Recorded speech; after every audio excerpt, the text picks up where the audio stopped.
Hello hello friends, ये मेरे पास सरसों की जो खली है, सरसों की खली जिसका हम यूज़ अपने प्लांट्स को फर्टिलाइज़र देने के लिए करते हैं, खासकर सर्दी के मौसम में। तो मेरे पास अब मेरे कई व्यूअर्स का ये क्वेश्चन आया कि इसके विकल्प आप बताएं, सब्स्टिट्यूट्स बताएं। जैसे कोकोपीट के सब्स्टिट्यूट्स हैं, सॉइल में भी आप हम बहुत कुछ मिक्स कर सकते हैं। तो वैसे ही मैंने सोचा कि इसके लिए क्या सब्स्टिट्यूट्स हो सकते हैं, पर जब मैंने इसको खोजा तो मैंने पाया कि बहुत से इसके सब्स्टिट्यूट्स हैं, विकल्प हैं जो कि हम यूज़ कर सकते हैं।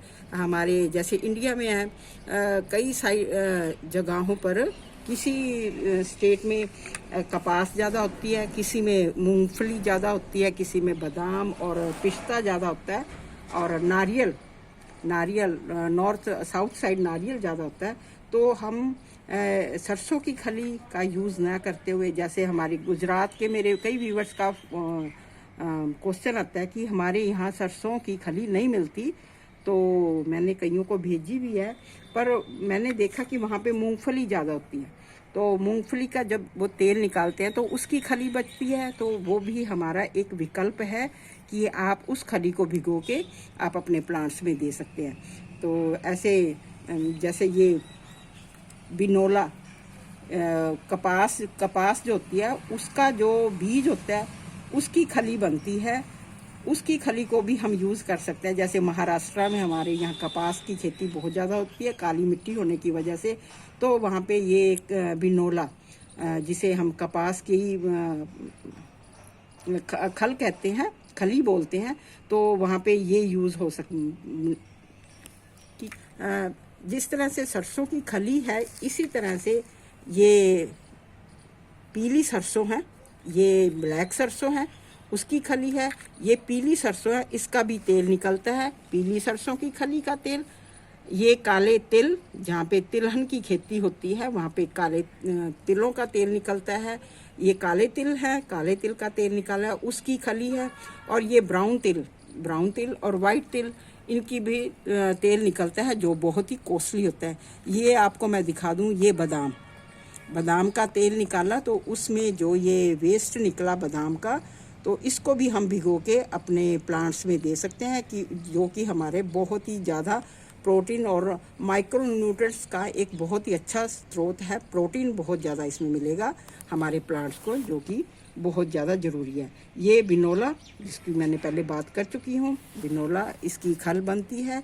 इसको ये सभी जो वेस्ट हैं, ये पशुओं के चारे के काम आते हैं, पर ये हमारे प्लांट्स के लिए भी उतने ही ज़रूरी हैं।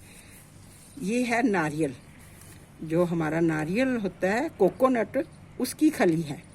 उसकी खली को अगर हम भिगो के, पानी में भिगो के अपने प्लांट्स में देते हैं, तो उसका भी रिजल्ट बहुत अच्छा निकलता है। ये मूंगफली की खली और ये सरसों की खली मैंने ऑलरेडी आपको पहले भी, इसका तो हम यूज़ करते ही करते हैं जो नॉर्थ साइड है, बट जो साउथ साइड है, ईस्ट साइड है और वेस्ट साइड है, जो भी जिस प्रांत में जैसी चीज़ ज़्यादा होती है तो उनका वो तेल निकालते हैं, तो उनकी खली जो वेस्ट निकलता है उसका हम यूज़ कर सकते हैं। कैसे यूज़ करना है, जैसे मैंने ये बिनोला खल को भिगोने के बाद, और ये सरसों की खली भिगोने के बाद इसका कलर ऐसे वाइट सा बन जाएगा। ऐसे इसको आप एक दिन के लिए भिगो दें। एक दिन भिगोने के बाद इसको आप तकरीबन 5 या 10 लीटर, जैसे आपके पास प्लांट्स होंगे, अगर आपके पास प्लांट्स ज़्यादा हैं तो आप खली को ज़्यादा भिगो दें, और तकरीबन 10 या 12 किलो 15 किलो पानी में भी आप इसको मिक्स कर सकते हैं। मिक्स करने के बाद आप आधा लीटर के हिसाब से हर प्लांट में डाल दें, हर पोट में डाल दें, तो आप देखेंगे कि आपके जो प्लांट्स हैं वो बहुत ही अच्छा ग्रोथ करना शुरू कर दिया उन्होंने। और एक मैं यहाँ पे और बात बता दूँ आपको, दालों और तिलहन की खेती होती है, वहाँ पे वो दालों और तिलहन का तेल निकलता है, वो जो खली बचती है वो भी हमारे प्लांट्स में काम आती है। जैसे सोयाबीन होया, राइस ब्रान हुआ, ऑलिव होया, इन सब का ऑयल निकलता है। ऑयल निकलने के बाद जो वो खली बच जाती है, वो हम अगर प्लांट्स को देते हैं तो उनमें बहुत सारे माइक्रो न्यूट्रिएंट्स पाए जाते हैं, जो कि हमारे प्लांट्स के लिए बहुत ज़्यादा ज़रूरी हैं।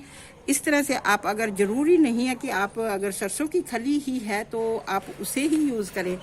आपके प्रांत में आसपास जो भी आपके यहाँ तेल निकलता है उसकी खली बचती है तो आप वो लाके अपने प्लांट्स को इस तरह से आप भिगो दें। भिगोने के बाद आप 10 या 15 लीटर पानी में